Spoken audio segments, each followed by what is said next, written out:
Prêt? C'est parti, tu peux y aller. Donc, comme je disais, le rabbi l'a raconté, le Rav Finkelstein m'a raconté que quand le rabbi était à Paris, quand il est parti pour accueillir sa mère, le rabbi Trana, qui était sorti arrivant de la Russie pour la ramener aux États-Unis, quelqu'un qu'il rencontre dans la rue, le rabbi est en train de marcher quelque part, et quelqu'un qui le rencontre lui dit, mais vous avez rendez-vous dans 5 minutes. Je crois qu'il a dit dans 4 minutes, si je ne me trompe pas. Vous avez rendez-vous avec quelqu'un dans 4 minutes. Et le Rebbe lui dit, Sinordo, ganze 4 minutes. Il y a encore 4 minutes entières. Énormément de temps. Chaque moment est précis. Alors, nous sommes plus que 4 minutes en retard. Mais étant donné que c'est un sujet de la Goula, de Mashiach, on est en retard. Pourquoi? Parce que Mashiach, lui, il est très en retard. Plus que 4 minutes déjà. Ça fait 2 millénaires qu'il est en retard. Mais pour précipiter sa venue, le Rebbe nous dit qu'il faut étudier les sujets de Mashiach et Goula tel qu'on le trouve dans la paracha, tel qu'on le trouve dans Torah Shebiktav, Torah Shebat-Peh, jusqu'au côté Sichot de Nessi Dorenu. Alors aujourd'hui, je voudrais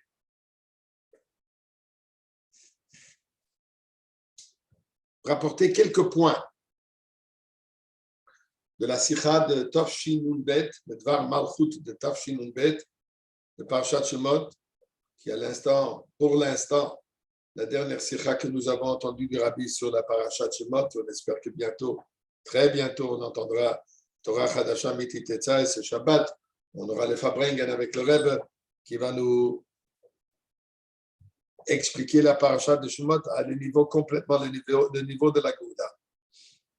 Mais le Rebbe dans la Sicha de Tafshin Nun Beis, en 1992,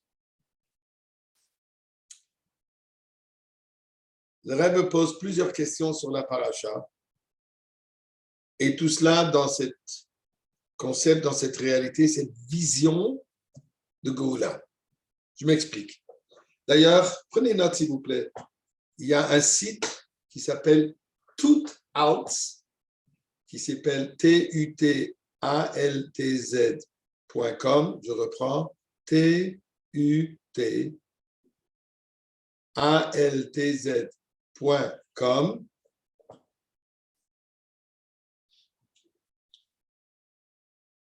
Sur ce site, il y a plusieurs de ces sichot de Dvar Malchut expliquées d'une manière extraordinaire. La première sicha, elle était en français aussi, mais ensuite ils sont en anglais et je crois en hébreu, vraiment d'une manière qui est faite extraordinaire. Ça vaut la peine de faire l'effort, d'y participer. Et tout ça, ça s'appelle Vision Conscious. D'avoir cette vision que le Rebbe demande de nous, de visionner le monde d'une autre manière. De voir le monde à travers la réalité, à travers la perspective, à travers la lumière de la Goula, là où nous nous trouvons présentement. Donc, regarder d'une manière différente. Le Rebbe s'est exprimé dans un des Fabrengen. Il faut ouvrir les yeux. Ouvrir les yeux et voir. Qu'est-ce que ça veut dire ouvrir les yeux et voir? Commencer à regarder sur ce que nous vivons présentement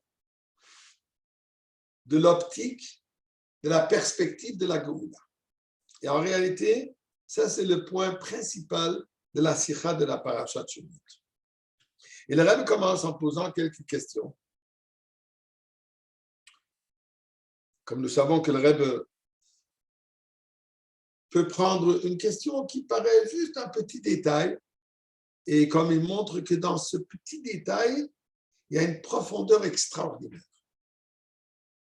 Et il s'attarde sur les noms et les shemot b'nei Israël habayim Mitzrayim.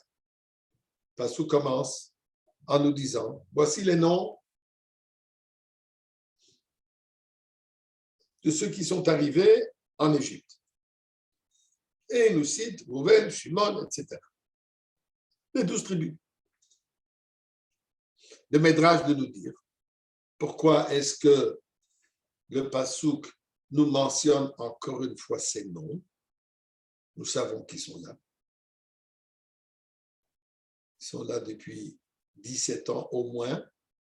Ça fait Yaakov, il est déjà maintenant Shemot, après la disparition de Yaakov et la disparition de cette génération, la disparition de Yosef. Nous savons que Yaakov a vécu en Égypte 17 ans, donc ça fait déjà 17 ans qu'ils sont là. On sait qui ils sont. Ça a déjà été mentionné auparavant, nous dit le Midrash.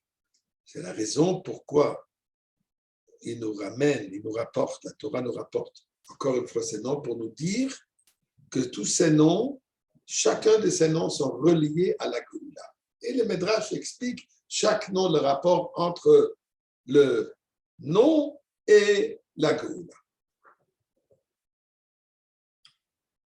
Le Rebbe me pose la question. Le contenu de cette paracha. La paracha entière. Il n'y a pas de mention de Géoula. Dans toute la paracha de Shemot, on ne parle que de l'exil. Il n'y a aucune mention de la Géoula. Au contraire, on parle de la souffrance. À la fin, on nous dit qu'on va libérer, mais finalement, M. Rabbeinu se plaint, il dit c'est devenu encore pire. Donc, il n'y a pas de Géoula dans cette paracha. Cette paracha, nous vivons le galout, nous vivons l'exil d'une manière atroce. Alors, comment est-ce qu'on peut dire que les noms qui représentent Géoula se trouvent dans une paracha, que toute la paracha se consacre à l'histoire, à la réalité, à la souffrance, au danger, au défi du galout, de l'exil.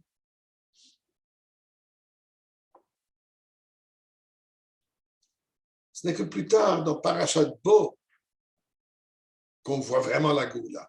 Mais jusqu'alors, on vit l'exil.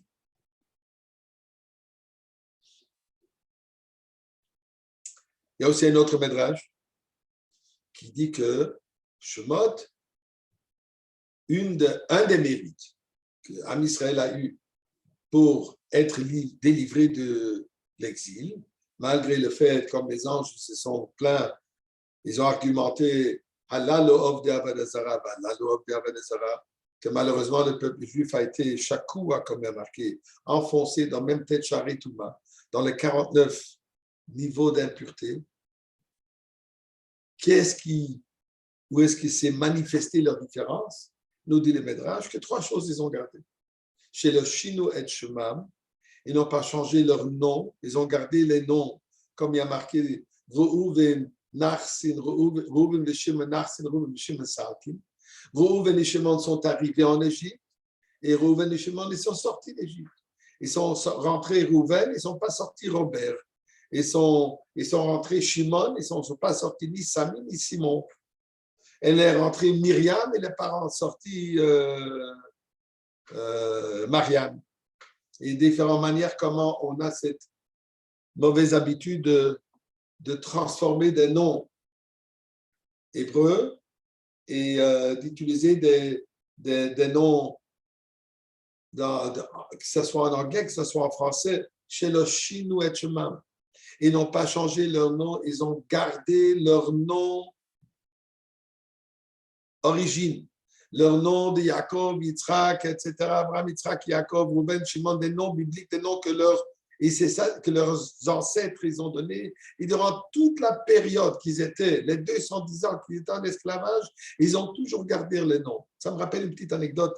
Ici à Montréal, un avocat, je crois qu'il a déjà pris sa retraite, oui, ensuite il est devenu un sénateur du Parlement du gouvernement canadien. Son nom est Yoimi Goldstein. Yoimi. Je le connais.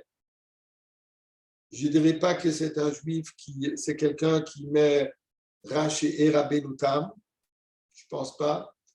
Je ne sais pas s'il fait très attention sur Chalav Israël, et ainsi de suite, pour ne pas rentrer dans les détails. Et un jour, on s'est rencontrés, on s'est parlé. Je lui demande, Yoimi, why are you changing your name? Why are you getting yourself a proper English name? Pourquoi est-ce que tu gardes un nom tellement yiddish? Yoini. C'est ni français, c'est ni anglais. Après tout, lui, c'est un avocat que le gouvernement utilise quand eux, ils ont des litiges avec des communautés, ainsi de suite. C'est un avocat de renom. Mais tu mérites, tu devrais avoir un nom qui sonne plutôt au moins anglophone ou francophone, mais pas un yiddish. Il me dit, Rabbi, I might not be very religious. Je suis peut-être pas très observant, but I'm proud of who I am, and I'm proud of my name. Je suis fier de qui je suis et je suis fier de mon nom. And it's gonna be Yoini. Et ça va rester Yoini.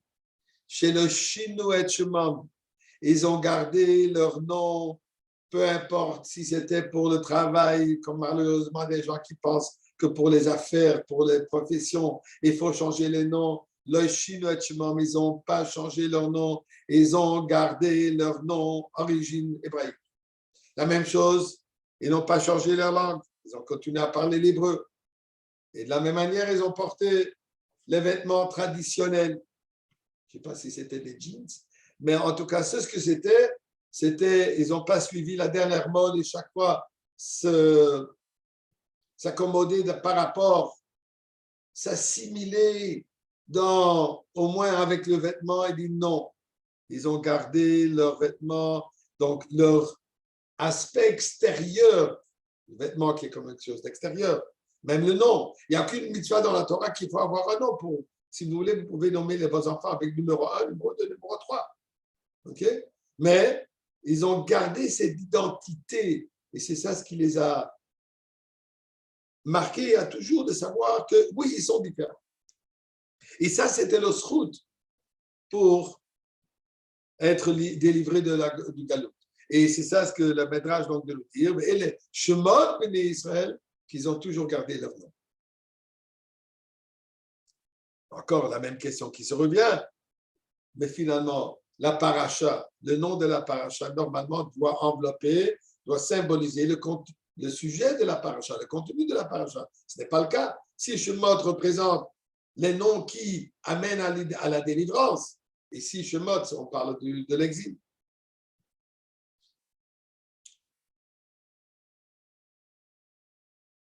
Et le Rebbe s'attarde encore sur plusieurs autres questions là-dessus, dans le même style, dans la même idée, la même chose avec Yosef. Il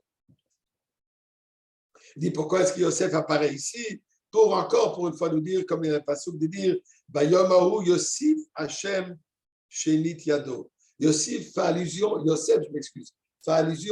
à la Geoula. Pour ça, la Torah ramène ici tout de suite, fait allusion dans la paracha rapporte le nom, cite le nom Yosef pour faire allusion à la Goula. Encore la même chose. On parle ici de partir en exil, le début de l'exil, et on ne parle pas du début de la délivrance. Mais,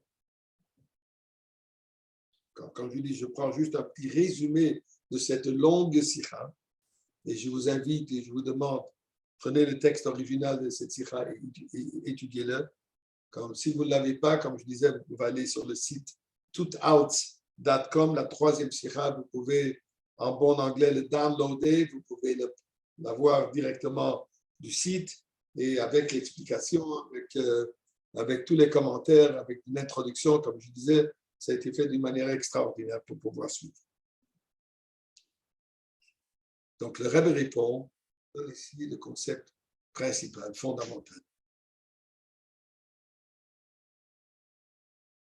Quand je regarde, quand je discute, quand je suis impliqué avec l'exil, dans l'exil, qu'est-ce que je vois?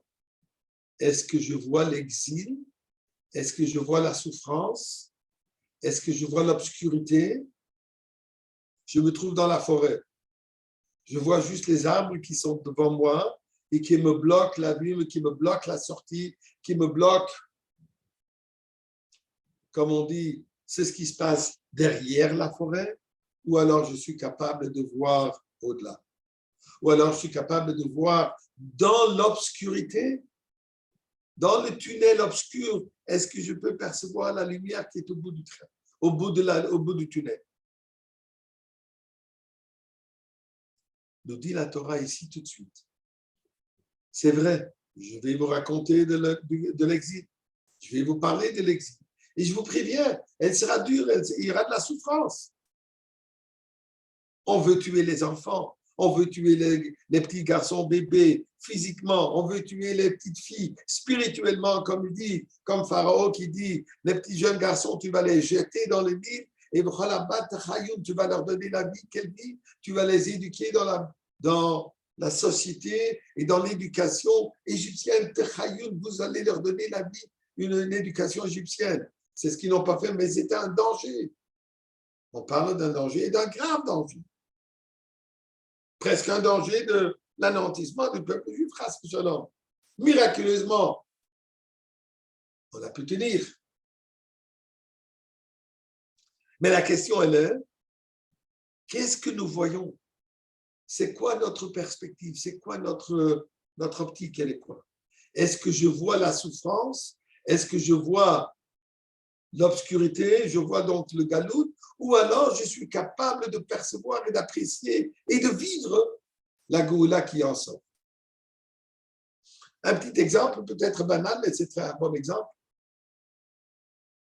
Une personne qui doit, passer une chirurgie pour lui sauver la vie. Sur quoi il s'abstient? Qu'est-ce qu'il voit? Est-ce qu'il voit seulement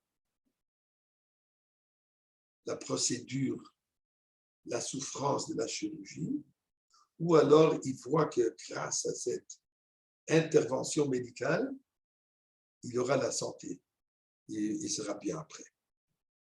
C'est clair, c'est simple, que toute personne qui est capable de voir un peu plus profond que l'immédiat, comme on dit, qui est capable de voir plus loin que son propre nez, il va réaliser que c'est ce que ce médecin est en train de lui faire, il est en train de lui sauver la vie, pas en train de lui faire souffrir. Oui, il lui fait souffrir puisque malheureusement cette souffrance fait part du processus de la guérison. Donc bien, mais les Shemot, dit tout de suite la Torah, et les Shemot de Israël, Abaïm Mitzrayma. C'est vrai, Abaïm Mitzrayma. Vous allez rentrer en Égypte. Et dans la profondeur d'Égypte, Mitzrayma, dans la profondeur d'Égypte, comme il y a marqué Soulam Moutzab. Ce Soulam, c'est comme dans le rêve de Yaakov Avinu, comme il voit I'm coming. qui est planté dans la terre, l'échelle qui est enfoncée. Mitzrayma, on est enfoncé dans l'Égypte. Elle est enfoncée, on va être enfoncé, comme il est dit, de même tête, char et tout marche, enfoncé dans toute cette impureté. Malgré cela, le dit tout de suite, Rouven, Shimon, Lévi, Yehuda, sachez qu'en réalité, dans cette profondeur, dans cette souffrance, dans cette obscurité égyptienne, la Géoula déjà présente. La Géoula se manifeste à travers cette obscurité. Et là, le Rebbe explique une Mishnah que nous connaissons tous, puisqu'on le dit, Pesach au Seder, la fameuse histoire. Rabbi Elazar ben Azaria dit, Areani ki ben Shirim Shana, je suis comme quelqu'un qui a l'âge de 70 ans. Velo zachiti j'étais à Maritiat Mitzrayim Balelot, et je n'ai pas eu de mérite de pouvoir développer ce concept, de pouvoir assurer qu'on dise, qu'on prononce Yetziat Mitzrayim, la sortie d'Égypte, même le soir, la nuit.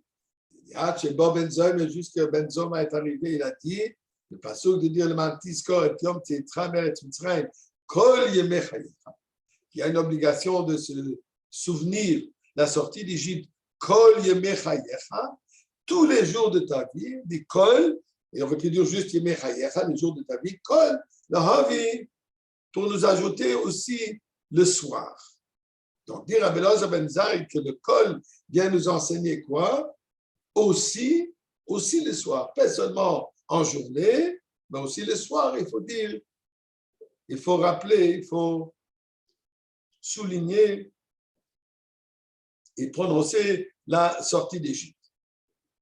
Ensuite, il nous dit, Chachamim nous disent que de mot kol, ce n'est pas seulement le soir, mais kol yemei chayecha veut dire lahavi limot hamashiach. Lahavi limot hamashiach.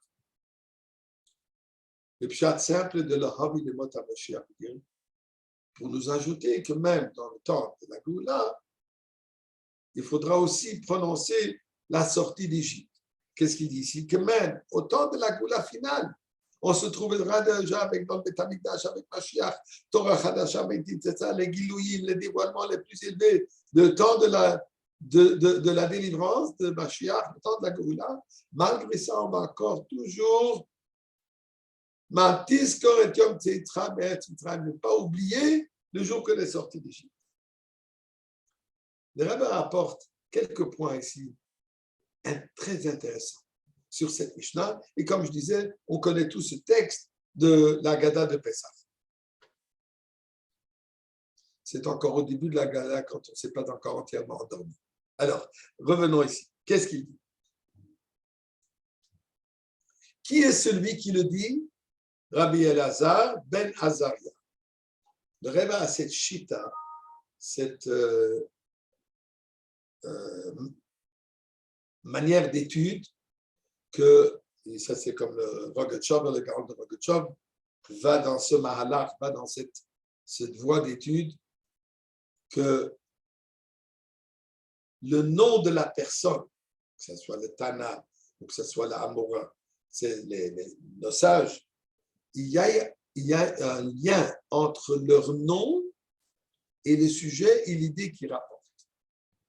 Donc, première question qu'il pose ici, quel est le lien entre Rabbi Elazar ben Azaria, que c'est lui qui dit que je cherche depuis longtemps une preuve qu'il faut mentionner Yetziat Mitzrayim même la nuit, finalement, malgré le fait que j'ai presque l'âge, que j'ai comme l'âge de 70 ans, mais Ben Zoma le reprend du Pasuk et Rabbi Elazar ben Azaria accepte cette interprétation de Ben Zoma que Kol Yemechayecha est là pour nous enseigner que même la nuit, il faut rappeler Yetziat Mitzrayim.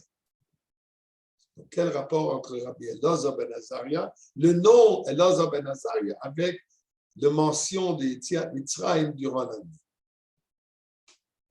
Quand est-ce que c'était cet événement? Qu'est-ce qui se passe? Ça, c'est quand il est devenu le Nassi. Rabban Gamliel était le Nassi auparavant. Ils ont viré Rabban Gamliel pour toutes sortes de raisons qui est arrivé à ce moment. On ne va pas rentrer maintenant dans l'histoire. Mais Rabbi Elazar ben Azaria, qui n'avait que 18 ans, il y a d'autres qui disent 17 ans, 18 ans, et il était très jeune. Miracle est arrivé que le jour où il a été nommé,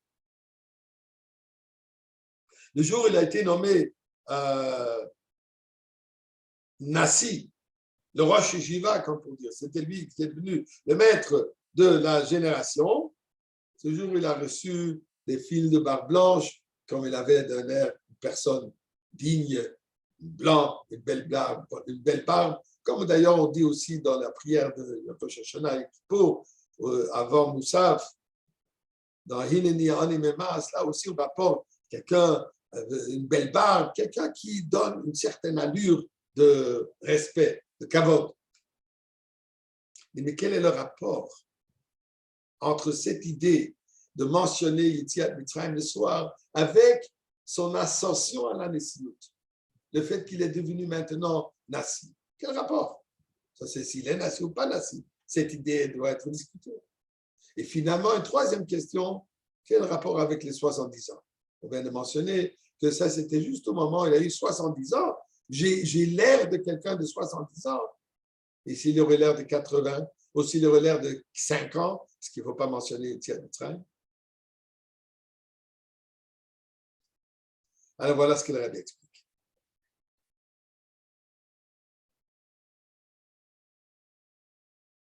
La Mishnah ici, qu'est-ce qu'elle nous dit?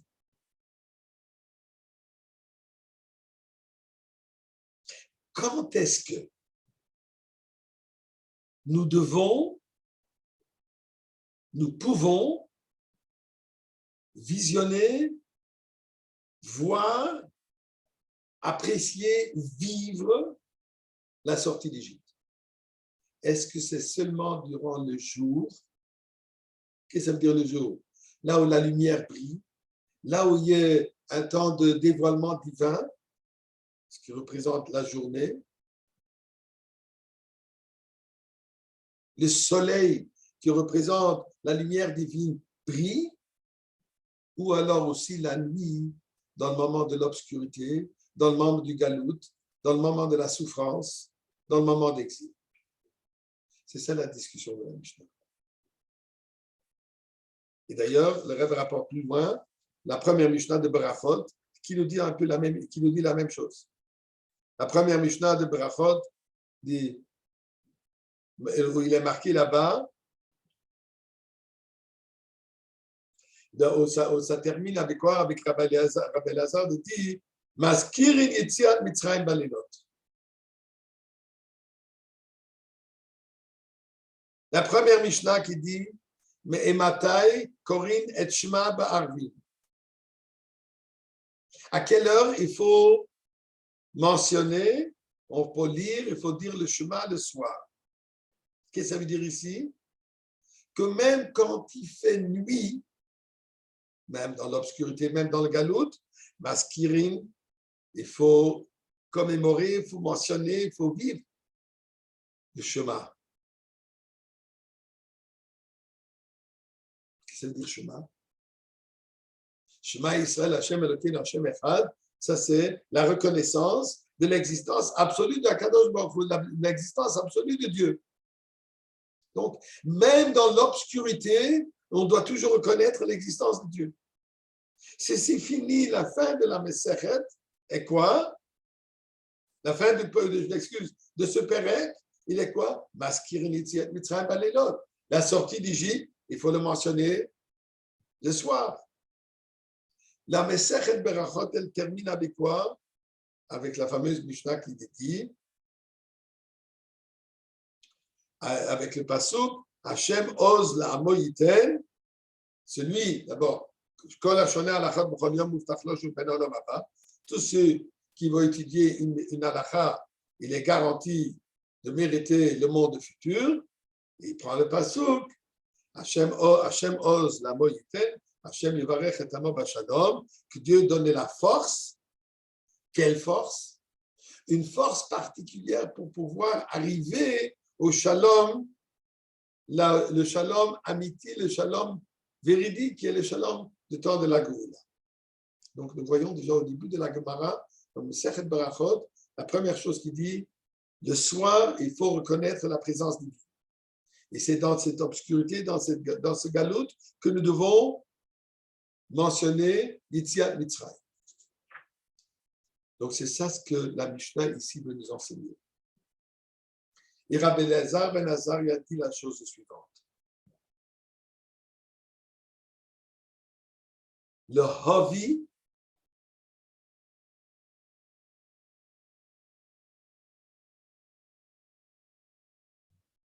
je m'excuse, ça c'est le Chachami. C'est ça, donc c'est ça ce qu'il dit ici, que nous devons apprécier, nous devons ressentir, même dans des situations personnelles où nous vivons des souffrances, des moments de difficulté d'un galout pratique, d'un galout individuel, chacun de nous doit pouvoir être capable de surmonter cela et voir le bien de voir la goula qu'il y a là-dedans. Dire à Bélez à la chose suivante. Je m'excuse.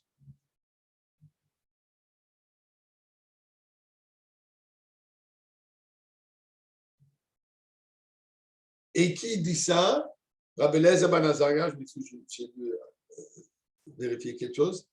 Qui nous dit ça? Rabbi Eliezer ben Azaria, quand il est devenu le Nassi. Pourquoi? Quel rapport avec le Nassi? Puisque c'est quoi le Nassi? Nassi, c'est une abréviation de Nitzutzo Shel Yaakov Avinu. Nun, Sin, Yud Aleph, Nitzutzo, une, comment on dit, une spark, une étincelle. Shel de Yaakov Avinu. Qu'est-ce que ça veut dire? Que le Nassi de chaque génération, il est l'âme, il est le représentant, il est le Yaakov Avinu. Yaakov, nous savons, c'était quoi la vie de Yaakov? C'était quoi le but de Yaakov? On en a parlé déjà plusieurs fois dans le passé. Yaakov, il voit son rêve qui est quoi? La fusion du haut, du ciel, du divin avec le mondain, qui est le temps de la Goula. C'est ça ce que Yaakov a vu dans sa vision. Il sait que c'est ça son parcours. Et c'est pour ça qu'il a envoyé les messagers à son frère Esav, pensant qu'Esav est déjà prêt pour la Goula, comme il dit, moi je suis prêt pour Mashiach, tout ce que tu en es toi. Yaakov, sa vie, elle est quoi? La vie de Yaakov, elle est une chose, Mashiach. C'est ça ce qu'il voit. Et Yaakov, il voit ça en rentrant les meilleures années de sa vie, c'était quand il est venu en Égypte. Pourquoi? Puisque quand il a vu qu'en Égypte, Yosef est capable et ses enfants sont capables de mener une vie de Torah, donc dans l'exil, ils sont capables de dévoiler la vérité divine. Il dit ça c'est la préparation, ça c'est le parcours, ça c'est la voie vers la Géoula. Donc le Nassi, ça c'est sa mission. Ça c'était la mission de Moshe Rabbeinu. Moshe Rabbeinu nous a sortis d'Égypte, il a demandé à Kadosh Baruch Hu, Shlach no beati, shlach, amène la Géoula tout de suite. Ça, c'est la mission de Rabbi Shimon Bar Yochai qui a dévoilé les Zohar, puisqu'avec cela, on va vers la Géoula. Ça, c'est la mission de Rambam, qu'ils ont considéré que dans son temps, que lui, il est le Mashiach de la génération, toute sa vie, elle était quoi? Libérer le peuple juif, fortifier la Torah et Mitzvot, et, comme il y a marqué, que Moshe, le camp que Moshe, c'est l'âme de Moshe Rabbeinu. Ça, c'est la mission, ça, c'est la raison d'être du Nassi. Du Reb Nassi qui est l'Itzutzo chez Yaakov Avinu, Reb qui représente Rosh Bnei Israël, qui est le leader. Il doit nous mener où? Il doit nous mener vers où? Bien sûr, vers la Géoula. Donc ça, c'est la raison pourquoi il rapporte ici que ça, c'était le jour où Rabbi Eliezer est devenu le Nassi, puisque la première chose qu'il fait quand il est Nassi, qu'est-ce qu'il fait? Il mentionne, nous devons amener la Géoula. Ça, c'est notre travail. Ça, c'est ma mission, ça, c'est mon devoir. Et je veux faire tout ce que je peux pour que ça s'avère. Et là, il ajoute Qu'est-ce qu'il veut dire par le Shivim Shana? Shivim Shana représente, les 70 ans représentent la perfection de ces midot. Les 7 midot qui sont de Nefesh Habahamim, ça prend 70 ans pour les perfectionner. Il dit maintenant, c'est parfait. Je suis prêt pour la Géoula. Comment est-ce qu'il a réussi à faire ça? En un clin d'œil, il n'a que 18 ans. Ça, c'est par le nom Eleazar ben Azaria. Quel hasard! C'est Dieu qui l'a aidé. Ben Azaria, le fils d'Azar Yudke, le fils de... Il a eu l'aide à Kadosh Baruch Hu. Le fait qu'il a pu atteindre ces perfections qui normalement l'auraient pris 70 ans, il a réussi ça. Pourquoi? Puisqu'il a eu le support, il a eu l'aide, il a pris un raccourci par l'aide à Kadosh Baruch Hu. Dans ce cas, c'était la volonté divine. Pourquoi? Puisqu'il fallait qu'il lui soit le Nassi. Habituellement, ça prend du travail que nous le faisons. Mais dans son cas, il a eu l'aide à Kadosh Baruch Hu pour atteindre cette perfection, pour pouvoir être le Nassi, que son rôle est quoi? Son rôle est de nous mener vers la Géoula, de nous amener à la Géoula. Donc, ça, c'est ce qu'il nous rapporte ici, Balélot. Et il ajoute que le soir, même dans le temps, ils n'étaient pas à la Géoula à cette époque. Mais il dit quand même, l'élot, le soir, il faut déjà le vivre. Il faut déjà l'apprécier. Bien, les Chachamim, ils disent encore quelque chose de plus fort. Les Chachamim nous disent que même à l'époque de Mashiach, on va toujours faire mention de la sortie d'Égypte. Et la question, elle se pose, pourquoi? C'est quoi leur raison? Qu'est-ce que ça va ajouter que quand je vais, on sera déjà au temps de la Goula, on va mentionner, mais tu sais, il y a 3300 ans, on est sorti d'Égypte. Mais par rapport à la Goula avec Mashiach, la sortie d'Égypte, elle n'est pas très impressionnante. Là, c'était une Goula temporaire, et si on parle d'une Goula infinie, on ne peut pas comparer une délivrance temporaire avec une délivrance absolue. Imaginez-vous que quelqu'un qui a gagné le gros lot, il a gagné aux États-Unis, ils ont un lot de 1 milliard de dollars. Il a gagné le gros lot, il a maintenant 1 milliard de dollars. Et ensuite, il va aller chercher en poche s'il lui reste encore 5 dollars en poche. Tu viens de gagner 1 milliard, tu fais attention sur les 5 dollars. C'est quoi le sens? Pourquoi est-ce que les Chachamim nous disent que même quand j'aurai le milliard, je vais encore regarder? Hein, n'oublie pas les 5 dollars que tu as eu dans le passé. Qu'est-ce que j'allais avoir avec les 5 dollars maintenant que je suis milliardaire? Mais l'explication est la suivante. Comment est-ce qu'il a eu le gros lot? Le gros lot, il a eu grâce au billet qu'il a acheté qui lui a coûté 5 dollars. Donc, c'est 5 dollars une valeur extraordinaire puisque ce sont ces 5 dollars qui l'ont amené le milliard. Nous dit les Chachamim que même dans le temps de la Goula, on ne va jamais oublier les 5 dollars, la sortie d'Égypte. Pourquoi? Puisque déjà dans la sortie d'Égypte, celui-là qui est parti acheter le gros lot, quand vous prenez les 5 dollars et vous achetez le billet de loterie, quand il regarde ces 5 dollars, il ne voit pas 5 dollars. Il voit dans ces 5 dollars, il voit le lot qu'il va gagner. Il va gagner il voit déjà dans ces 5 dollars, il voit le milliard, le potentiel qu'il y a dans ces 5 dollars. Et la vérité, la réalité qu'il y a dans ces 5 dollars. Donc, dans ces 5 dollars, il y a déjà la Goula finale. C'est ça ce que nos Chachamim nous disent, que à la sortie, à la sortie du Galout avec Mashiach, on va toujours mentionner la sortie d'Égypte. Pourquoi? Puisque la sortie d'Égypte fait part du parcours. C'est ça, la force, c'est les catalystes, c'est ce qui est inclus déjà en elle, la sortie finale. C'est ça ce que le Rebbe nous dit, ce qui est connu qu'il faut vivre avec la paracha. Le Rebbe a dit qu'il faut vivre avec la paracha. Qu'est-ce que ça veut dire vivre avec la paracha? On n'est pas en Égypte. Baruch Hashem, personne ne veut prendre nos bébés et les jeter dans l'eau. Mais malgré ça, il faut savoir, il faut comprendre le sens profond. Qu'aujourd'hui, dans ces derniers moments, ces nanosecondes que nous sommes encore en galoute, il faut déjà commencer à vivre comme qu'on est dans la Goula. Il ne faut pas se laisser impressionner. Il ne faut pas se laisser limiter. Il ne faut pas se laisser enfermer par les facteurs extérieurs qui imposent une vision, qui imposent un mode de vie, qui imposent une optique. Galouti, exil, nous devons être capables de vivre dans ce concept de liberté, dans ce concept de délivrance, dans cette réalité de délivrance. C'est ça que la Torah nous enseigne ici. Et les Shemot Bnei Israël, Reuven. Qu'est-ce que ça veut dire Reuven? C'est qui tu es. Tu es un Ben Abraham, Yitzhak, Yaakov. Tu es un descendant d'Abraham, Yitzhak et Yaakov. Un descendant d'Abraham, Yitzhak et Yaakov n'est pas Robert. Robert, c'est Galout. Robert, ça veut dire je me laisse influencer, je me laisse envelopper par l'opinion, par l'obscurité de ce monde de l'exil. Non, je mène ma vie comme Reuven. Je ne me laisse pas influencer dans ma vie. Je mène une vie de Torah et Mitzvot sans aucune limite, sans me laissant impressionner et me laisser affecter par des facteurs extérieurs qui peuvent être des facteurs de Galout. Et quand on réalise,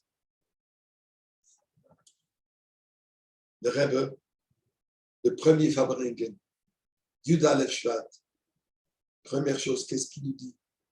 Dans son premier discours, dans son premier Fabrengue, dans le premier Mamar, dans la première Sikha, qu'est-ce qu'il dit tout de suite? Maintenant que je suis Nassi, ma mission, elle est très simple, elle est claire, amener la Goula. Et comment est-ce qu'on va le faire? On va le faire ensemble, vous et moi. Et comme le Rebbe dit dans la Sikha, ne pensez pas que je vais faire votre travail. Ne pensez pas que vous allez mettre toutes vos missions, toutes vos responsabilités que le Rabbi précédent vous a données et vous allez mettre sur mon épaule et moi je vais le faire. Non, chacun a sa responsabilité. Chacun doit accomplir sa mission. Je vais vous aider. Et le Rabbi dit, on ne sera pas avare, on va aider avec tout ce qu'on est capable, avec tout ce qu'on peut. Et on le sait, comme le Rabbi donne jour et nuit pour les Chassidus, jour et nuit pour Am Israël, jour et nuit pour chacun et chacune. Il n'a pas de vie personnelle. Toute sa vie est consacrée à quoi? À aider chaque personne, aider chaque juif de s'améliorer pour qu'on reçoive, pour qu'on accueille la Géoula. Ça, c'est Parashat Shemot.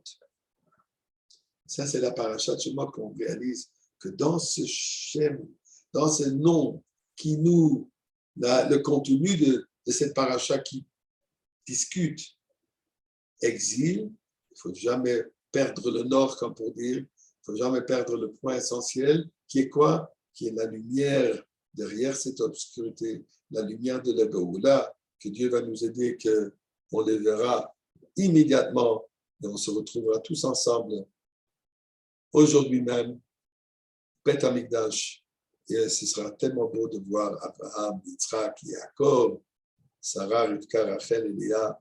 Ce sera une vision extraordinaire qu'on a le mérite de l'avoir aujourd'hui. Là-dessus, on se donne rendez-vous à l'entrée principale du Beth Amikdash. See you.